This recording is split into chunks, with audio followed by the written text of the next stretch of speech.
এই যে গোপাল দাদা, এই ভদ্রলোক তোমার বাড়ি খুঁজছিলেন। ইনি তোমার শ্বশুর বাড়ির গ্রাম থেকে আসছেন। এর নাম হই গোপাল দাদা। আপনার নামে একটা পত্র আছে। আপনার শাশুড়ি ঠাকুরেন খবর পাঠিয়েছেন। মা পত্র দিয়েছেন মানে? সব ঠিক আছে তো? মায়ের শরীর টরীর ভালো আছে তো? হ্যাঁ হ্যাঁ হ্যাঁ হ্যাঁ, সবই ঠিক আছে, সবই ভালো আছে। আসলে আপনার বাপের বাড়িতে আপনার মায়ের কাছে এক ত্রিকালজ্ঞ মহাপুরুষ এসেছেন। আপনার মা তার কাছে দীক্ষা নিয়েছেন। আগামীকাল আপনার মেয়ে জামাইয়ের দীক্ষা হবে। আপনাদেরও দীক্ষা নেওয়ার জন্য যেতে বলে দিয়েছেন। তার মানে আমার মেয়ে আর জামাই বাবা জীবনও দীক্ষা নেবে?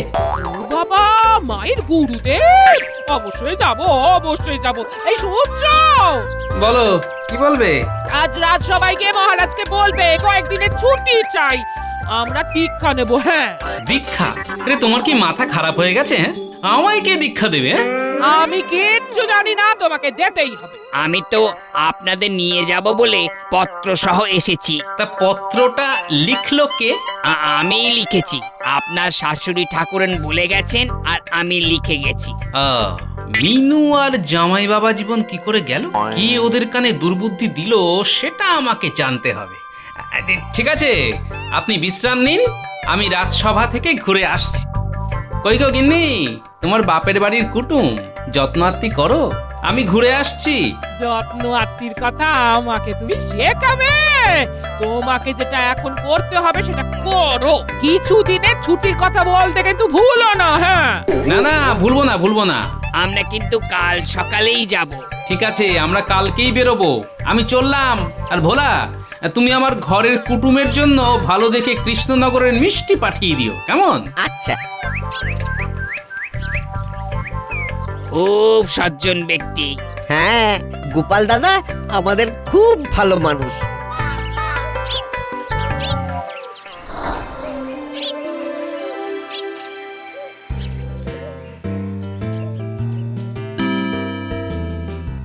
কি গোপাল, আজ আসতে এত দেরি হলো? সবই গুরুদেবের জন্য মহারাজ। গুরুদেব? তোমার আবার গুরুদেব আছে নাকি? কই, জানতাম না তো। সরাসরি আমার গুরুদেব নয়, তবে সময়ে জ্বর সমেত না ওপড়াতে পারলে আমার শান্তি বিঘ্নিত করবে মহারাজ। তাই আমার দাম্পত্য জীবনকে জটিলতার হাত থেকে বাঁচাতে আমাকে 4 দিনের ছুটি দিন মহারাজ। না না না না না, কোনো ছুটি হবে না, কোনো ছুটি না। ছুটি না দেবার নাটকটা করে যাই। আমি তো জানি গোপাল শ্বশুর বাড়িতে গিয়ে কি অবস্থায় পড়বে। আরে, আমি কি আপনার থেকে ছুটি চাইছি নাকি মন্ত্রী মশাই? ছুটির আর্জি জানিয়েছি তো মহারাজের কাছে। মহারাজ, নিপীড়িত পতি হিসাবে একটা ছুটির আর্জি জানালাম মহারাজ। আরে হিয়ালি ছেড়ে কথা এসো। মহারাজ, খাবারটি খেয়ে সবে বেরোতে যাব, ঠিক সেই সময় আমার শাশুড়ি ঠাকুরনের কাছ থেকে একটা লোক এসে হাজির। এই ভদ্রলোক তোমার বাড়ি খুঁজছিলেন। আপনার নামে একটা পত্র আছে। আপনার শাশুড়ি ঠাকুরেন খবর পাঠিয়েছেন। আপনার মায়ের কাছে এক ত্রিকালজ্ঞ মহাপুরুষ এসেছেন। আপনার মা তার কাছে দীক্ষা নিয়েছেন। আগামীকাল আপনার মেয়ে জামাইয়ের দীক্ষা হবে। আপনাদেরও দীক্ষা নেওয়ার জন্য যেতে বলে দিয়েছেন। আমায় কে দীক্ষা দেবে? আমি কিচ্ছু জানি না, তোমাকে যেতেই হবে। মানেটা বুঝতে পারছেন মহারাজ? আমার লবঙ্গলতিকা জামাইকে দীক্ষা দেবে বলে ডেকে নিয়ে গেছে। ও দীক্ষার বোঝেটা কি? হ্যাঁ, শেষে আমার মেয়েটার না কিছু হয়ে যায়। বুঝলাম, তোমার ছুটি পাওয়াটা খুব জরুরি, কিন্তু কি জানো গোপাল, তোমাকে না দেখলে তো আমার আবার দিন ভালো যায় না। কি বলো বিজ্ঞানী? কি গো সভাকবি? হ্যাঁ, আপনি যথার্থই বলেছেন। জল ছাড়া বাঁচে না মাছ, গোপাল ছাড়া আমরা। রাজসভাটা গোপাল ছাড়া লাগে ফাঁকা কামরা। তাহলে কি আমি ছুটির আশা করতে পারি মহারাজ? ঠিক আছে গোপাল, দিলাম তোমাকে 4 দিনের ছুটি। ব্যাস, আমার কাছে 4 দিনের ছুটি যথেষ্ট মহারাজ।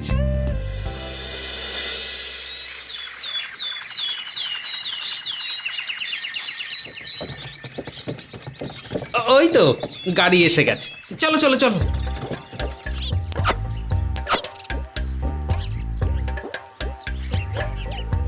আমরা এখন রওনা দিলে দুপুর দুপুর পৌঁছে যাব। রাস্তা বেশ ভালো, কোনো অসুবিধে নেই। চলো চলো গোপাল দাদা, চলো। উঠুন উঠুন বৌঠান উঠুন। দুর্গা দুর্গা দুর্গা দুর্গা।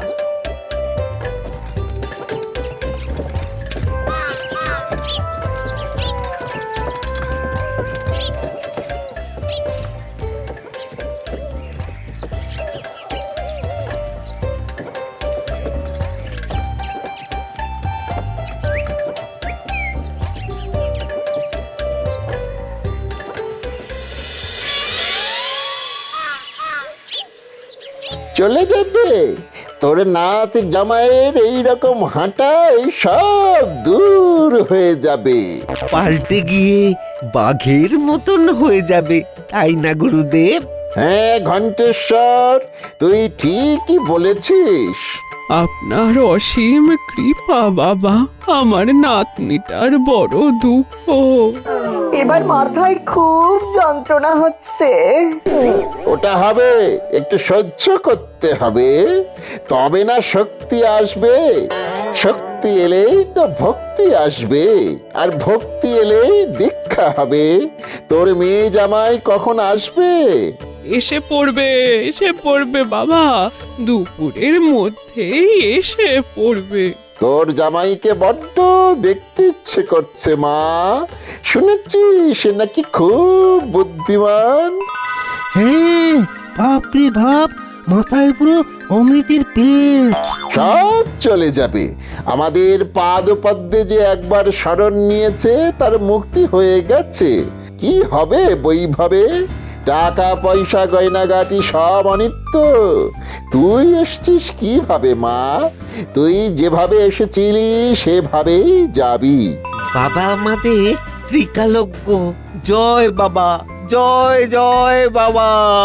তাই তো বাবা, আমি আমার সবটুকু আপনার পায়ে দান করে জীবন ধন্য করতে চাই।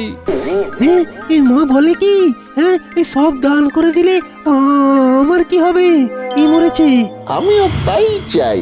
বুড়ির অনেক সম্পত্তি, সব সম্পত্তি গোপালের চোখের সামনে থেকে হরণ করে নিয়ে যাব।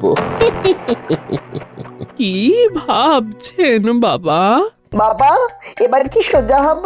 মাথা তো ঝিনঝিন ঝিনঝিন ঝিনঝিন ঝিনঝিন করছে। করছে, ঝিনঝিন করছে। আস্তে আস্তে তোর মাথা থেকে সব বাজে আচরণ চলে যাবে। হ্যাঁ, এবার তো মনে হচ্ছে আমার প্রাণটাই চলে যাবে। উফ, ও বাবা, এবার ওকে ছেড়ে দিন। ওর মাথা ঠিক করতে গিয়ে যদি প্রাণটাই চলে যায়, তাহলে আমার কি হবে? ঠিক আছে, কিছুক্ষণের জন্য তোকে মুক্তি দিলাম। নে, এখন সবাসন করে একটু ঘুরে আয়। এটা কি হলো মা? প্রকৃত ব্যাঘ্র পুরুষ হওয়ার দিকে ধাপে ধাপে এগিয়ে যাচ্ছে। ওট, আস্তে আস্তে ওট। এই তো উঠছে। ওগো, ঠিক আছো তো? হ্যাঁ ঠিক আছে।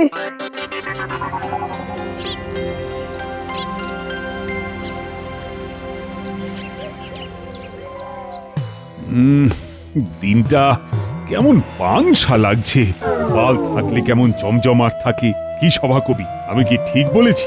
বিলক্ষণ বিলক্ষণ, এ অতি সত্য কথা। গোপাল না থাকলে পরে মনে লাগে ব্যথা। গোপাল যে ওখানে কি ফ্যাসাদেই পড়বে সেটা তো আমি জানি। কি মন্ত্রী, কি ভাবছো? কিছু বলা যায় না যে আমরা হয়তো নতুন কোনো গোপালকে দেখতে পাবো। নতুন বলতে? মানে মহারাজ, গুরুর পাদপদ্মে সঁপে যাওয়া একটা মানুষ।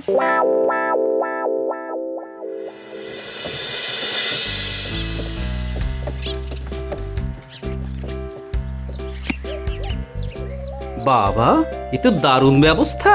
বাবা, কাল বাদে পরশু আমাদের দুজনকে দীক্ষা দেবেন। ইস, কি চেহারা হয়েছে তোদের। বাবা, শীর্ষাসন করতে করতে মাথায় ব্যথা হয়ে গেছে।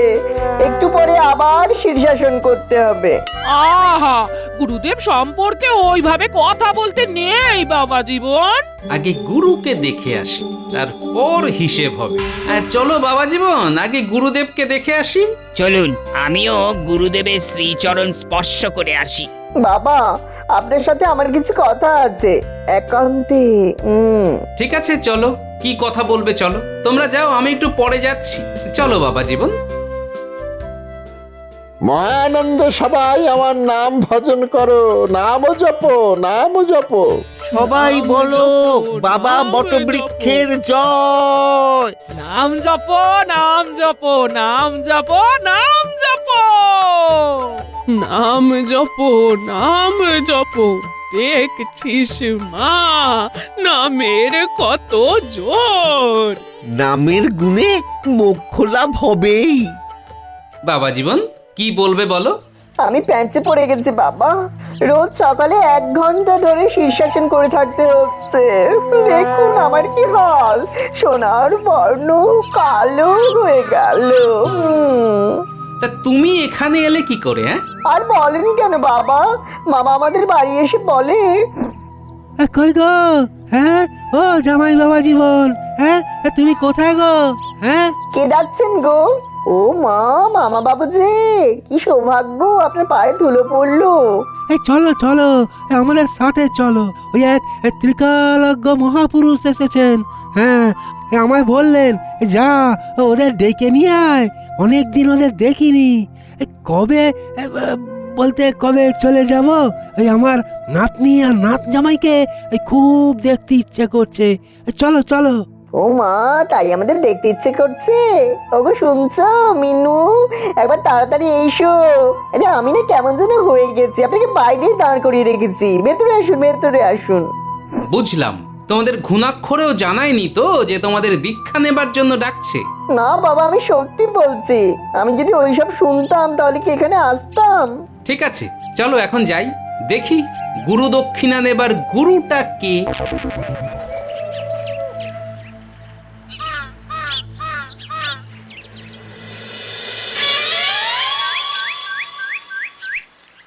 তোর মেয়ে তো এলো, কই তোর জামাইয়ের দেখা পাচ্ছি না কেন? সে কোথায়? ও এসে গেছে বাবা, জামাইয়ের সাথে বাইরে দাঁড়িয়ে কথা বলছে। ওই তো বলতে বলতে এসে গেছে। হ্যাঁ, বলি কোথায় ছিলে, কোথায়? গুরুদেব কখন থেকে তোমাকে দেখবে বলে বসে আছে। কোথায় ছিলে? আরে আমিও তো ওনাকে দেখবো বলেই বসে আছি। আয় আমার কাছে। দুপুরের খাওয়া শেষ করে একেবারে আপনার সাথে দেখা করব। হ্যাঁ, আগে গুরুদেব খাবে, তারপরে তোমরা খাবে বাবা জীবন। আগে গুরুদেবের পাদদক খাও। গুরুদেব, এই দিন না আপনার পাটা একটু এগিয়ে দিন। ও শরীরে কিরকম যেন হচ্ছে। গোপাল আমার পা ধোয়া জল খাবে? কেউ কখনো ভাবতে পেরেছিল? মন্ত্রীমশাই কখনো স্বপ্ন ভাবতে পেরেছিলেন? বটাটা আমাকে টপকে দিল। হ্যাঁ, শুধু আমার থেকে 1 বেগদা লম্বা বলে শুরু হয়ে গেল।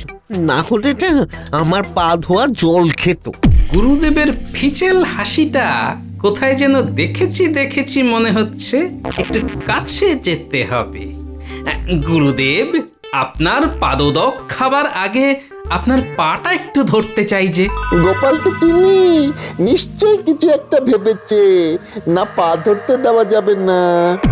না না, ওই বাইরের কাপড়ে আমাকে স্পর্শ করা যাবে না। আমিও এক কথার মানুষ, আগে পাটা ধরবো, জড়িয়ে ধরে কাঁদবো, তারপর ঢক ঢক করে আপনার পাদদক পান করব গুরুদেব। এই তো জমে গেছে। না, এবারে নাটক করতে হবে। নাটক করে অজ্ঞান হতে হবে। ওরে আমার ডাক এসেছে, নাম জপ, নাম জপ, জপ নাম, নাম জপ, নাম জপ, নাম জপ। বাবা এখন অন্য জগতে আছে, বাবার বিশ্রাম দরকার। সবাই এখন এখান থেকে সরে যান।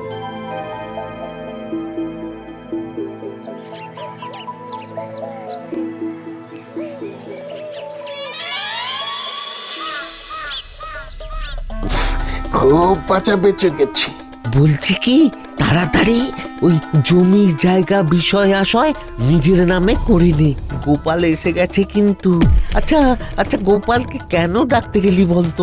মন্ত্রীমশাই বলেছিলেন গোপালকে একদম নাকানি চোপানি খাওয়াতে হবে। ওই নাকানি চোবানি খাওয়াতে গিয়ে আমরাই না নাকানি চোবানি খেয়ে যাই। হ্যাঁ, খেয়ে নে, মন দিয়ে খেয়ে নে। গোপালকে সামলানোর দায়িত্ব আমার। তুই দেখ না আমি কি করি। ফিচেল হাসিটা বড্ড চেনা, দেখি তো আড়াল থেকে কিছু শোনা যায় কিনা। আমি একটু পরেই জানিয়ে দেব। কাল সকালে একটা ভালো দিন পাওয়া গেছে। ওই দিনেই গোপাল আর গোপালের বউয়ের দীক্ষাটা করিয়ে নেব। তুই তো আমার প্রাণের বন্ধু বটা, তোকে একটা কথা বলবো। ও বটা ঘটা, তাই বলি ফিচেল হাসিটা হলো বটা। আচ্ছা শোনো বাবা জীবন, তুমি একটু বাজারে যাও। বল। আমারও খুব ইচ্ছা জানিস, আমার পা ধোয়ার জল এই গোপাল খাবে। সেটা কি কোনোভাবে করা যায়? ঠিক আছে, ভাবতে দে, একটু বিশ্রাম নে। ভাবাচ্ছি আমাকে পাদদক খাওয়াবে, হ্যাঁ? দেখাচ্ছি কে কাকে কি খাওয়ায়। বুঝে গেছে তো বাবা জীবন, তোমাকে জানতে বলেছি সেটা তাড়াতাড়ি এনে দাও। যাচ্ছি বাবা।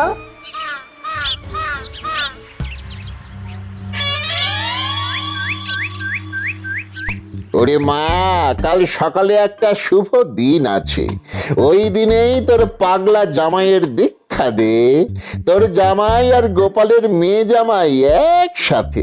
আপনি যা ভালো বোঝেন বাবা সেটাই হবে। আর আর আমিও মুক্ত হতে চাই। আর আমি তোদের মুক্তি দিতে চাই। কিরে গোপাল, কাল তোর দীক্ষা। মন প্রাণ একেবারে ভরে গেল বাবা। আমাকে দীক্ষা দিয়ে শিক্ষা নয়ন খুলে দিন, মানে ছোট করে জ্ঞান চক্ষু। ও বাবার কি লীলা, ও যেভাবে ভক্ত হবে আমি ভাবতেই পারিনি।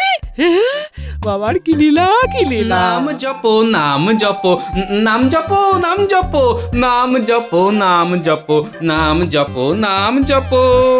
সার্থক সার্থক, আমার জন্ম সার্থক। কত পুণ্য করেছি, তাই আপনার মতো মহাপুরুষ আমার ঘরে পা দিয়েছেন। নাম জপো নাম জপো নাম জপো নাম জপো নাম জপো। যখন সবাই নাচছে তখন আমি বা বাকি থাকি কেন? এসো, হাত ধরাধরি করে আমরা নাচছি। নাম জপো নাম জপো। এই তুমি নাচছো কেন?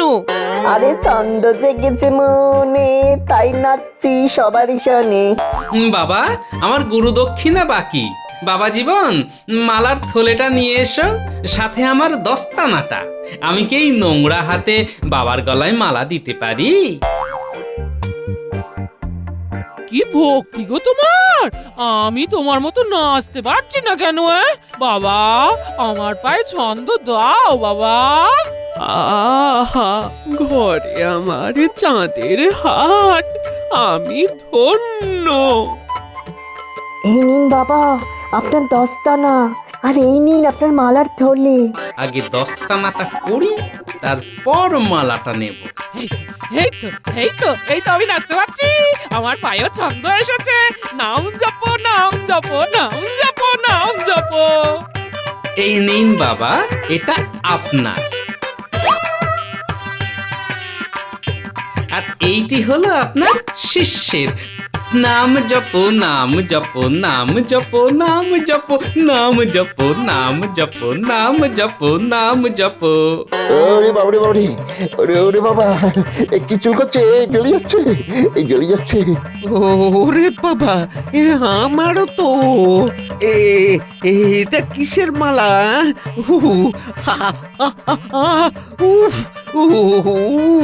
ওরে ওরে বাবা, মালা খুলতে গেলে তো দেখছি দু হাতে চুল করছে। উড়ি বাবরি বাবা, চুল করছে গো, কি চুল করছে, চুল করছে চুল করছে। ওরে বাবা রে, কি মালা নাকি জ্বালা রে। ওরে বাবা রে। এটা বিচুটির মালা, পরিয়ে দিল বিচুটি, এবার পারবে না করতে কিছুটি। নাচো। আহা বাবাও নাচছে, বাবার চেলাও নাচছে। ওই দেখো নাচতে নাচতে বাবার সব ছদ্মবেশ খুলে যাচ্ছে। মা ঠাকুরন, আপনি কাদের পাদদক খেয়েছেন এবার বুঝতে পারছেন তো? এরা হলো বটা আর ঘটা। এরা এসেছিল আপনার সর্বনাশ করতে। জামাই বাবা, তোমায় ওরা 1 ঘন্টা করে শীর্ষাসন করিয়েছিল। আমি বলছি এবার ওদের সারা রাত মাথা নিচে পা ওপরে করে রেখে দাও। ভাগ্যে তুমি ছিলে, নইলে এই পাজি দুটো তোমার মাকে সর্বশান্ত করে ছাড়তো।